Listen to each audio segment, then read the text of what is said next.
ఇక రూల్స్ కు విరుద్ధంగా నడుస్తున్న ఇంజనీరింగ్ కాలేజీలకు కష్టకాలం మొదలైంది. ఇన్నాళ్లు అడ్డు అదుపు లేకుండా సాగించిన అక్రమాలకు చెక్ చెప్పాలని సీఎం కేసీఆర్ డిసైడ్ అయ్యారు. అన్నీ సరిగా ఉంటే ఓకే, లేదంటే అంతే సంగతులని చెప్పేశారు.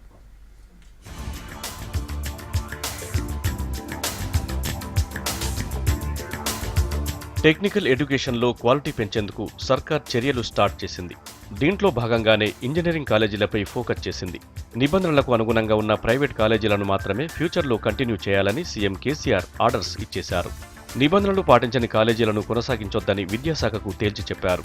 ఏఐసిటిఈ యూనివర్సిటీలు రాష్ట్ర ప్రభుత్వ నిబంధనలు పాటించని కాలేజీలపై కఠిన చర్యలు తీసుకోవాలని, అవసరమైతే గుర్తింపు రద్దు చేయాలని ఉన్నత విద్యాశాఖకు కేసీఆర్ గ్రీన్ సిగ్నల్ ఇచ్చినట్లు తెలుస్తోంది.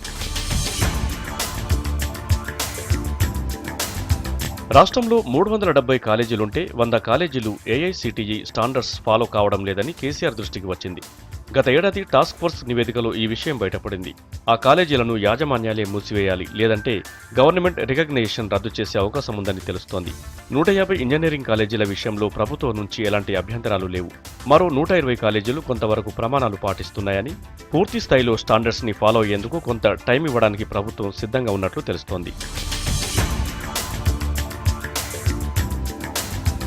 టెక్నికల్ ఎడ్యుకేషన్లో సమూల మార్పులు తేవాలని కేసీఆర్ టార్గెట్గా పెట్టుకున్నారు.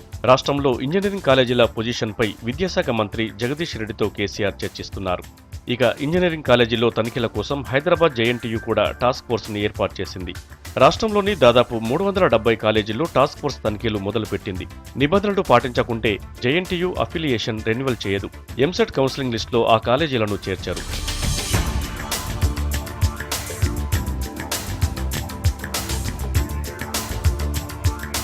మరో 2 వారాల్లో టాస్క్ ఫోర్స్ రిపోర్ట్ వచ్చే ఛాన్స్ ఉంది. దీంతో ఇంజనీరింగ్ కాలేజీల బండారం బయటపడబోతోంది. కన్వీనర్ కోటాతో పాటు మేనేజ్మెంట్ కోటా సీట్ల భర్తీలో అక్రమాలు చేసే కాలేజీల ఆటలకు ఫుల్ స్టాప్ పెట్టనున్నారు. కాలేజీలపై యాక్షన్ తీసుకునే విషయంలో రాజకీయ ఒత్తిళ్లకు తలొగ్గదని కేసీఆర్ పట్టుదలగా ఉన్నారు.